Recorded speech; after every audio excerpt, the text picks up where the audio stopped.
ಮೈಸೂರು ದಸರಾ ಅಂಗವಾಗಿ ನಡೀತಾ ಇರುವಂತ ಯುವ ದಸರಾ ಎರಡನೇ ದಿನವೂ ಕೂಡ ಕಲರ್ಫುಲ್ ಆಗಿತ್ತು. ಮೊದಲಿಗೆ ಕಾಲೇಜು ವಿದ್ಯಾರ್ಥಿಗಳ ಜಾನಪದ ನೃತ್ಯಗಳ ಮೂಲಕ ಸಂಸ್ಕೃತಿ ಹಾಗೂ ಪರಂಪರೆಯ ವೈಭವವನ್ನ ಧರೆಗಿಳಿಸಿದ್ರು. ನಂತರ ಗಾಯಕಿ ಸಂಗೀತ ರವೀಂದ್ರನಾಥ್ ಅವರ ಹಾಡು ರಂಗು ತಂತು. ಇದಾದ ಬಳಿಕ ಬಾಂಬೆ ಮತ್ತು ರಷ್ಯನ್ ಟೀಮ್ ಮಾಡಿದ ಡ್ಯಾನ್ಸ್ ಬೆರಗುಗೊಳಿಸುವುದರ ಜೊತೆಗೆ ಕುಣಿದು ಕುಪ್ಪಳಿಸುವಂತೆ ಮಾಡಿದ್ರು. ಬಳಿಕ ರಾಕ್ ಮ್ಯೂಸಿಕ್ ಮೂಲಕ ಎಂಟ್ರಿ ಕೊಟ್ಟಂತ ಬಾಲಿವುಡ್ ಗಾಯಕ ಮೋಹಿತ್ ಚೌಹಾಣ್ ಗಾಯನಕ್ಕೆ ಎಲ್ಲರೂ ಕೂಡ ಹುಚ್ಚೆದ್ರು.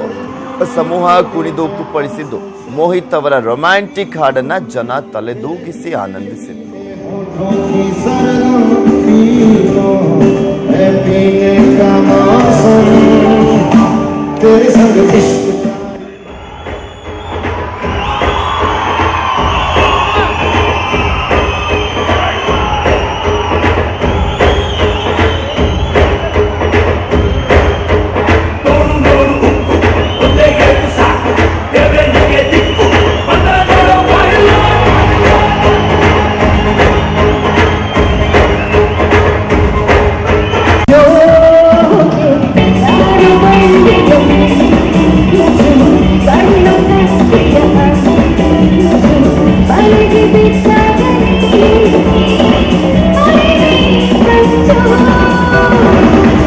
This is Mambo number 5.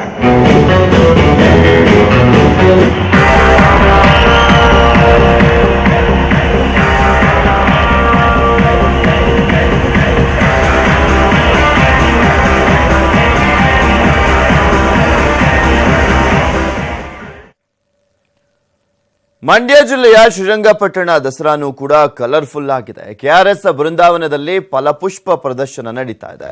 ತೋಟಗಾರಿಕೆ ಇಲಾಖೆಯ ಗಾಜಿನ ಮನೆಯಲ್ಲಿ ಆಯೋಜಿಸಿರುವಂತಹ ಫಲಪುಷ್ಪ ಪ್ರದರ್ಶನದಲ್ಲಿ 10,000ಕ್ಕೂ ಹೆಚ್ಚಿನ ಹೂಗಳಿವೆ. ವಿವಿಧ ಆಕೃತಿಗಳಿಂದ ಹೂವಿನ ಅಲಂಕಾರ ಮಾಡಿ ಸಿಂಗಾರ ಮಾಡಿದ್ದಾರೆ. ಸಾರೋಟಿ ಮೇಲೆ ಕುಳಿತ ಮಹಾರಾಜರ ಹೂವಿನ ಅಲಂಕಾರದ ಆಕೃತಿ ಎಲ್ಲರ ಗಮನವನ್ನ ಸೆಳೀತಾ ಇದೆ.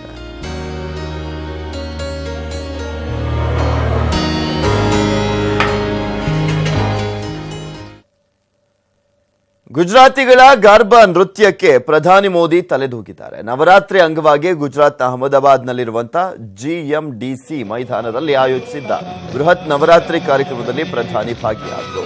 ಮೊದಲಿಗೆ ಅಂಬಾದೇವಿಗೆ ಆರತಿ ಎತ್ತಿದ್ರು. ಬಳಿಕ ಅರ್ಧ ಗಂಟೆಗಳ ಕಾಲ ಗಾರ್ಬಾ ನೃತ್ಯವನ್ನ ವೀಕ್ಷಿಸಿದ್ರು. ಮಹಾತ್ಮ ಗಾಂಧೀಜಿಯವರ 150ನೇ ಜನ್ಮ ಜಯಂತಿ ಅಂಗವಾಗಿ ಪ್ರಧಾನಿ ಮೋದಿ ನಿನ್ನೆ ಗುಜರಾತ್ ಪ್ರವಾಸವನ್ನ ಕೈಗೊಂಡರು.